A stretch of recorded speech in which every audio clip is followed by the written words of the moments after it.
A Russian tanker carrying roughly 700,000 barrels of crude oil arrived in Cuba this morning. This is the first significant oil delivery to the island nation in 3 months.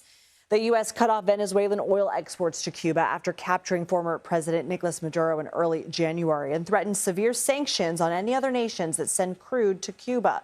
The threat pushed Mexico, Cuba's other largest oil supplier, to halt shipments. The U.S. says it allowed a Russian tanker to deliver fuel for humanitarian needs. The country of 10 million people has faced a series of blackouts and strict rationing of gas with devastating effects on healthcare, public transit, and farming. CBS News national correspondent Lilia Luciano joins us now. So, Lilia, how bad is this in Cuba right now? Well, I'll tell you, Lindsay, that I wish I was there to be able to answer that with my own experience. But, of course, it's very hard for U.S. journalists to get into Cuba. I have been monitoring, though, local activists, local journalists, people on the ground, and people who left Cuba recently. And the consensus is this is the worst humanitarian crisis Cuba has seen potentially ever. Can you give us examples? We're talking about thousands of people, including children, according to Miguel Díaz-Canel, the president of Cuba, who cannot get surgeries, who cannot get life-saving medical aid or medical treatments because of the power outages, because of the lack of oil coming in. It's important to note, too, that this is not going to be a quick solution. These 730,000 barrels of oil coming from this Russian tanker are going to take about 3 weeks to process into the diesel that will be needed. And even then, according to experts, it's only sufficient for about 10 days, 10 to 15 days at most. We don't know if this is the first of many that will be allowed into Cuba, that the Trump administration will say. As Trump himself said, look, they need to survive at a certain point.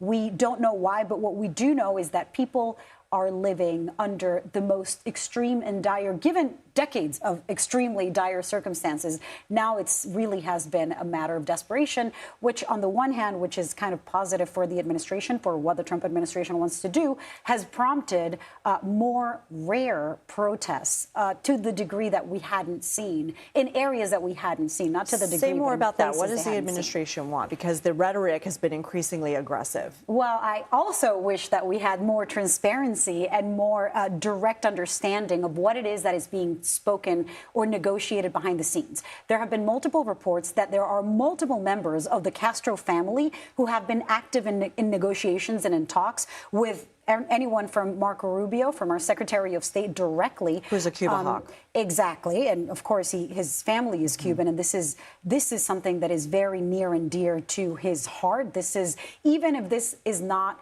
as profitable per se, a success as Venezuela might be, I haven't talked to Marco Rubio, but I would suspect this personally might be a much bigger success that he hopes if there is regime change. The goal, what we have heard, what we know from decades of U.S. officials pushing for a change, the goal is regime change. But we've also heard reporting about negotiating with members of the regime. And Miguel Díaz-Canel, the president of Cuba himself, acknowledged that these private talks are happening.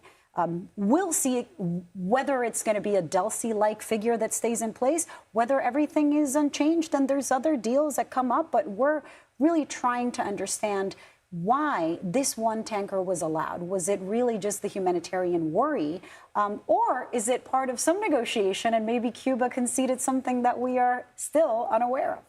Keep us posted. Lilia Luciano, thank you.